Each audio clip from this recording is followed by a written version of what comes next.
What's up, everybody? Welcome to Podcast Now. I'm Alex. In this video, I want to talk a little bit about Split Fiction. Honestly, my game of the Game Awards. I really believe after taking a serious look at everything that we saw and making videos on a couple of the things, I really think Split Fiction, and it was earlier on in the show too, so it kind of set the bar, and it's like, okay, is any game going to beat it? As I said, in terms of why, well, it looks fantastic. They actually showed substance. You actually got gameplay, and then it comes out in 3 months. It really had all the pieces of a game trailer that I like in this part of my life. But as we end this year, as we start to look forward to 2025 and also kind of reflect back, hand out awards and stuff to 2024, I didn't want to leave this game behind. I wanted to do just a standalone video on it. Now, I want to talk a little bit about, the premise and just how good the game looks, but I saw two, not necessarily behind the scenes facts, but two things that haven't really been talked about too much. So I just wanted to say, number one, the cross-play part to this, right? So when you buy the game, you obviously get that Friends Pass that they started back with A Way Out and continued to now.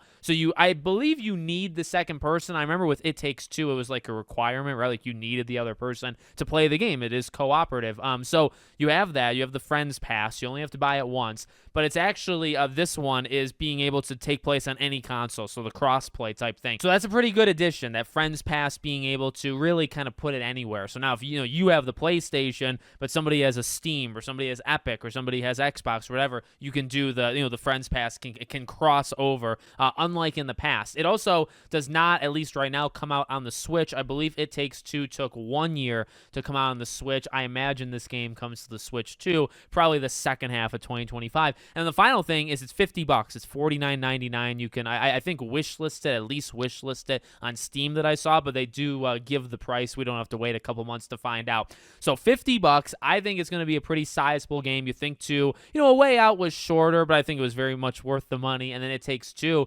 pretty meaty. I remember it took my wife and I several days to beat It Takes Two. But okay, so that's, the price, how the Friends Pass thing works, and then the game itself, I really think they got a hit on their hands. And I...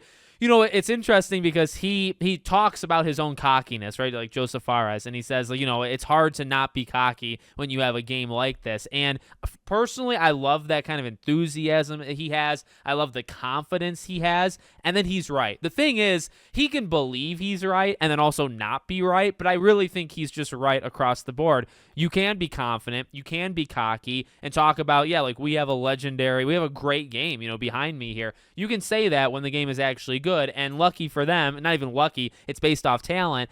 They've created some great games. I love A Way Out. A Way Out's a little discount a couple other games, but I think it does it in a really neat way, and I think the originator of a lot of, what they would do afterwards. It Takes Two was spectacular. I don't know if it would be my game of the year like it was for the Game Awards, but it's one of the better games that came out that year in 2021.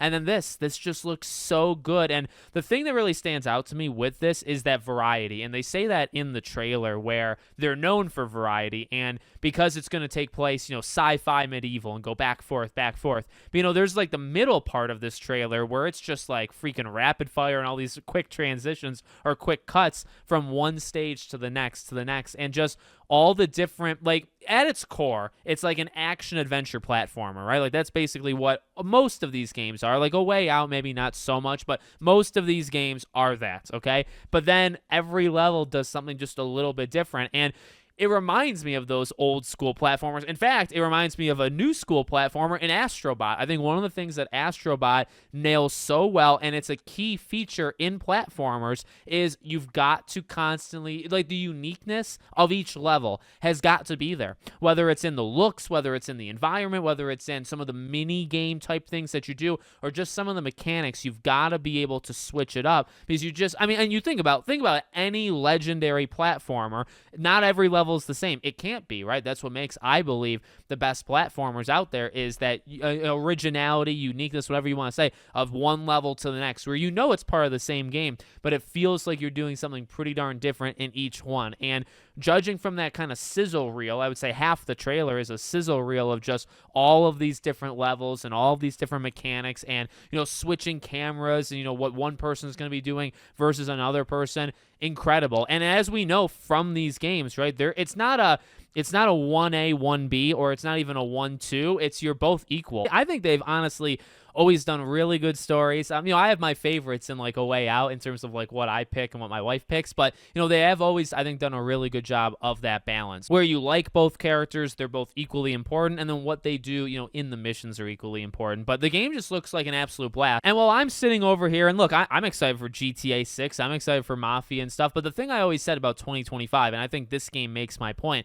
I think it's going to be a year of both quality and quantity, right? Like, people that want those big AAA games, you're going to get those, but I think you're actually going to get those at a higher volume than you've gotten in a couple of years past. But it's about, I think, that consistency, and it's about, I think, games like Split Fiction that, going into next year, or, if you didn't watch the Game Awards, or you're thinking about what's next year, the day before the Game Awards, you might not put this on your list. This might not be that big of a deal. And then this comes in, and I mean, this isn't from a Rockstar. This isn't from like a big, PlayStation or Xbox studio, that's a little bit more under the radar. But yet again, I mean, these games do incredibly well. They sell really well. They perform really well. People like them in terms of like critic and reviews and stuff. Like, this is, they are on a roll. They're on an absolute roll. And this game looks phenomenal. It really does. And it's easily, as I said in the beginning, it's easily the best game at the Game Awards that I personally saw. And in terms of next year, I mean, I'm going to have a ranking list of, ranking all of the games that come out next year in terms of my personal excitement.